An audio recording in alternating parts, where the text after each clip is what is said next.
Hey, it's Leo. Welcome to my channel. Today I'll be doing the Mookse and Gripes bucket list tag, an original tag from Shawn the book Maniac. I will link his original video and include all of the information in the description box below. Each week on my channel I lift up a different nonprofit to share some good news about the good that people are doing around the world. Today I will be lifting up the Heal Food Alliance. The Heal Food Alliance was born out of the knowledge that no single individual, organization, or sector can transform systems in isolation. They write, "We believe that true transformation requires diverse skills, roles, and resources, and it requires organizing together for real change." Today, Heal is a national, multi-sector, multiracial coalition of 55 organizations, and I'll pop up a graphic that shows some of the organizations that are part of this coalition. Together, these groups are building a movement to transform our food and farm systems from the current extractive economic model towards community control, care for the land, local economies, meaningful labor, and healthful communities nationwide while supporting the sovereignty of all living beings. So I'll make a donation. I'll encourage you to check them out, like, follow, share, donate as you are inspired. And if you have any organizations that you would like to let me know about, let me know in the comments below. I'd love to check those out as well. In my trapeze class the other day, my coach had us go around and each share a bit of good news, which I feel like we all could use in the world these days. So I thought I would do that here with you today. I'll share a bit of good news, and I'd love to know what good news you have for today. It can be small or big, whatever. I'd love to hear it in the comments below. I have two pieces of good news today. One, we had a little bit of rain here, which was delightful. Standing in it, I got a little bit exuberant and started dancing, so that was very fun. The other bit of good news was there's a trick that I'd been struggling with in trapeze prior to the pandemic, and then of course a lot of time not working on it at all, being very inactive. And then I tried again for the first time today since being back, and I did it twice. So that was very exciting for me, so I had to share it. And in honor of that, I wore my, let's see, can you see it? "We can't be perfect, so let's just be awesome" t-shirt. So anyway, let me know, and I'd love to hear your bit of good news as well. And don't forget, we can't be perfect, so let's just be awesome. Okay, so onto this bucket list book tag, the Mookse and Gripes bucket list book tag. What is this? I think this is a really clever idea. So there's a podcast called the Mookse and Gripes podcast, and I had to Google this. Mookse and Gripes is actually from a story in Finnegan's Wake by James Joyce. So there's this podcast called Mookse and Gripes with these two gentlemen. I'll put their information in the description box below. Shawn the Book Maniac interviewed one of them on one of his little segments. He's got a lot of great different bits on his channel. So Shawn created this book tag to lift up these other creators, which I just think is brilliant and kind. So in one of the episodes of the podcast, they talk about what is their book bucket list. What are some books that they want to get to before they die? Not necessarily like within the next year, but sometime before they die. And I really liked their spin on it. I did check out the podcast and enjoyed it. And they talked about looking over your library and you see books that you haven't read yet. Oh, good. I still have this one to look forward to. I actually made this list a few different times since I saw Shawn's video, kept kind of changing them. And I think the first time I wrote it, I really was trying to what are books that I should read before I die? And that's a great list too. But this one was more, what are books that I'm looking forward to discovering someday? Maybe today, well, not today, but maybe next year, maybe in 10 years, who knows. There's an optional feature on this tag, which I'm going to take advantage of, where Shawn put a Google survey to allow the viewers to pick 2 from his list of 10 that he will try to get to next year. So I'll do that as well. I'll put a survey up. You, the viewers, can select 2 of these 10 if you'd like, 1 or 2, that you think that I should get done by 2020. So without further ado, let's get to the books. This first book I saw on the Books and Bow channel, so I'll link them down below. That is the Decagon House Murders by Yukito Ayatsuji, translated by Ho-Ling Wang. I'll read the synopsis. Students from a university mystery club decide to visit an island which was the site of a grisly multiple murder the year before. Predictably, they get kicked off one by an unseen murderer. Is there a madman on the loose? What is the connection to the earlier murders?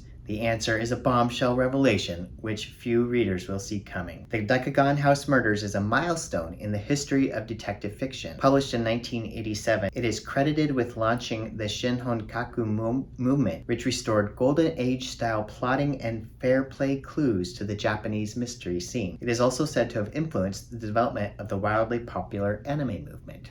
So that is book 1 on my bucket list. These aren't in any kind of ranked order, but there you go. Book 2. I know some of you will be happy to know that there's an Agatha Christie on here. I've seen a lot of the Agatha Christie movies, adaptations, TV shows, Masterpiece Mystery, BBC, etc., but I haven't actually read very many of them. So this one is The Secret Adversary, the Tommy and Tuppence Mysteries #1 by Agatha Christie. I tried to watch actually a couple of the Tommy and Tuppence adaptations, and the one that I found, I couldn't even get through the first episode or even the first scene, because Tommy was such a condescending, misogynistic prig. I was just like, thanks, next, bye. My friend assured me that the book is better, so I am going to add to my list The Secret Adversary. Tommy Beresford and Prudence Tuppence Coule are young, in love, and flat broke. Just after the Great War, there are few jobs available, and the couple are desperately short of money. Restless for excitement, they decide to embark on a daring business scheme, Young Adventurers Limited. Willing to do anything, go anywhere. Hiring themselves out proves to be a smart move for the couple. In their first assignment for the mysterious Mr. Whittington, all Tuppence has to do in their first job is take an all-expense-paid trip to Paris and pose as an American named Jane Flynn.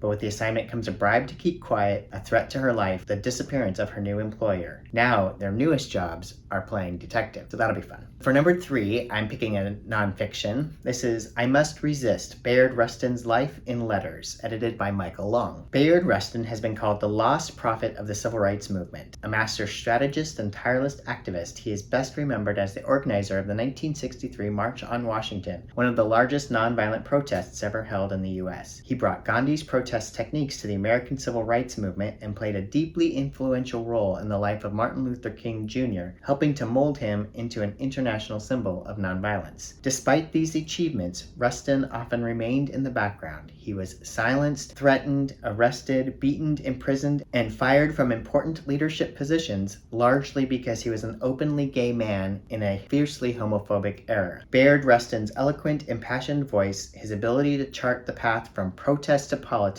is both timely and deeply informative. So I'm looking forward to that one. I have another nonfiction. This is an autobiography. Number 4, I Know Why the Caged Bird Sings by Maya Angelou. This is part 1 of her autobiography. I'll read a little synopsis of it for you. Sent by their mother to live with their devout, self-sufficient grandmother in a small southern town, Maya and her brother Bailey endure the ache of abandonment and the prejudice of local po-white trash. That's in quotes. At 8 years old and back at her mother's side in St. Louis, Maya is attacked by a man many times her age and has to live with the consequences for a lifetime. Years later in San Francisco, Maya learns that love for herself, the kindness of others, her own strong spirit, and the ideas of great authors, quote, I met and fell in love with William Shakespeare, will allow her to be free instead of imprisoned. Poetic and powerful, I Know Why the Caged Bird Sings will touch hearts and change minds for as long as people read.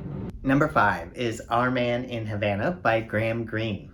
This was first published in 1959. Our Man in Havana is an espionage thriller, a penetrating character study, a political satire that still resonates to this day. This is from the synopsis.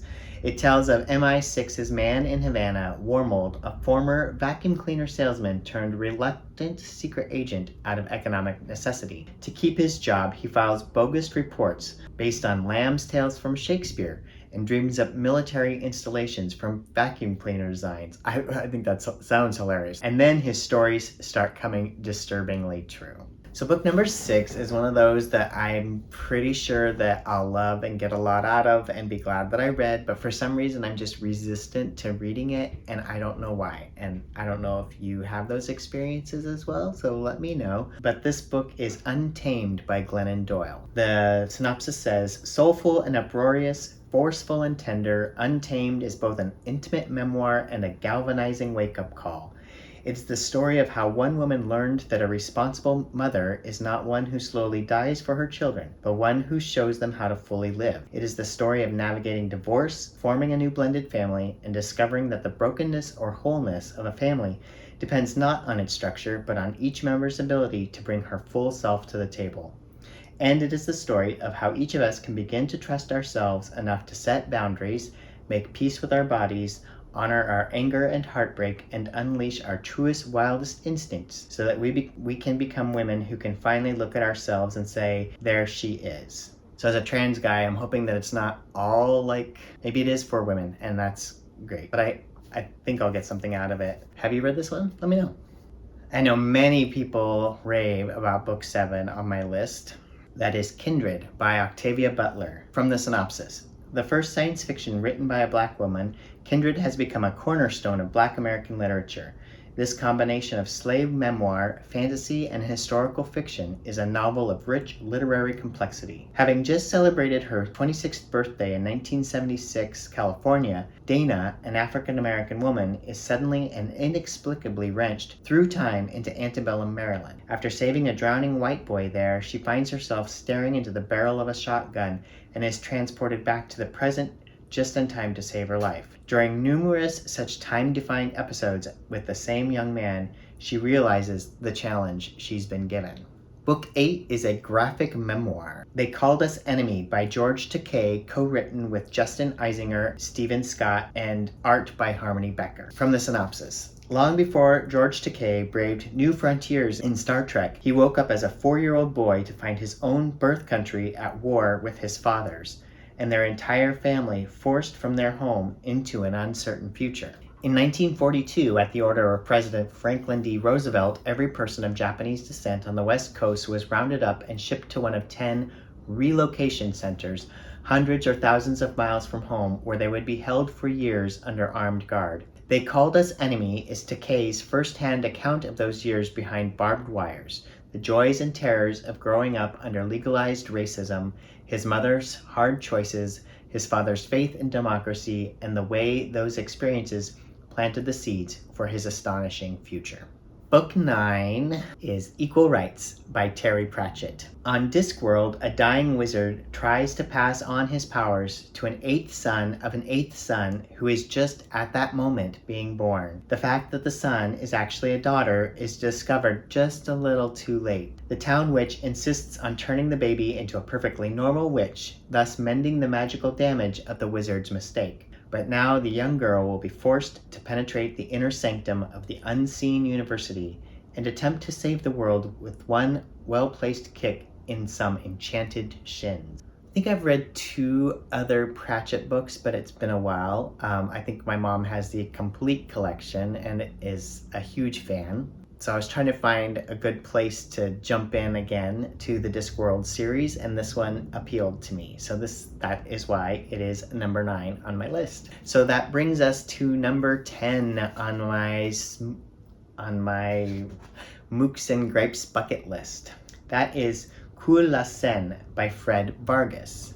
So this is a book in French, and I don't speak French, though I've taken some French classes, but I picked this because I would love to be able to read this in French before I shuffle off this mortal coil.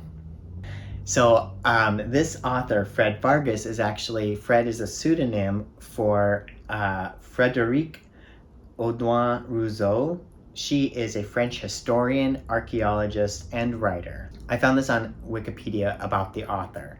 She is an archaeozoologist and historian by trade. She undertook a project on the epidemiology of Black Death and bubonic plague, the result of which was a scientific work published in 2003 and still considered definitive in this research area. As a novelist under the name Fred Vargas, she writes mostly crime stories. She found writing was a way to combine her interests and relax from her job as a scientist. Her novels are set in Paris and feature the adventures of Chief Inspector Adamsberg and his team. Her interest in the Middle Ages is manifest in many of her novels, especially through the person of Mark van Duesler, a young specialist in the period. So this one, if you pick this one for next year, I guess that'll be an interesting struggle, but I would love to read this in French one of these days. It was actually on a website. I googled great French novels for students, something like that. This was on the list and the author just sounded fascinating. So we'll check that out. Okay, editing Leo here. Also, I meant to ask, have you read any of these books? And let me know what you think of them. Thanks. So now we get to the tagging part. Shawn tagged a bunch of people and then wants everyone to do it. So if I tag you and you've already been tagged, well, you're double tagged. And if you're not tagged and you'd like to do it, consider yourself tagged. Or if you don't want to do the video, but just want to talk about which are some of the books you want to add to your bucket list, let me know in the comments below because I am very curious. But I tagged Margaret Pinard, Camilla at Hasty Books, Ivy at Ivy's Library Card, Mason at Mason in the Dark, and Olivia Savannah at Olivia's Catastrophe. Well, that's all for this one. Thank you so much for watching. Thank you, Shawn, the Book Maniac, for this great tag and for the impetus to create this video. Check out his video, check out the Mookse and Gripes, check out the Heal Food Alliance, and I hope you have a wonderful day. See you in the comments. Please feel free to like and subscribe and all the things, and until next time, happy reading.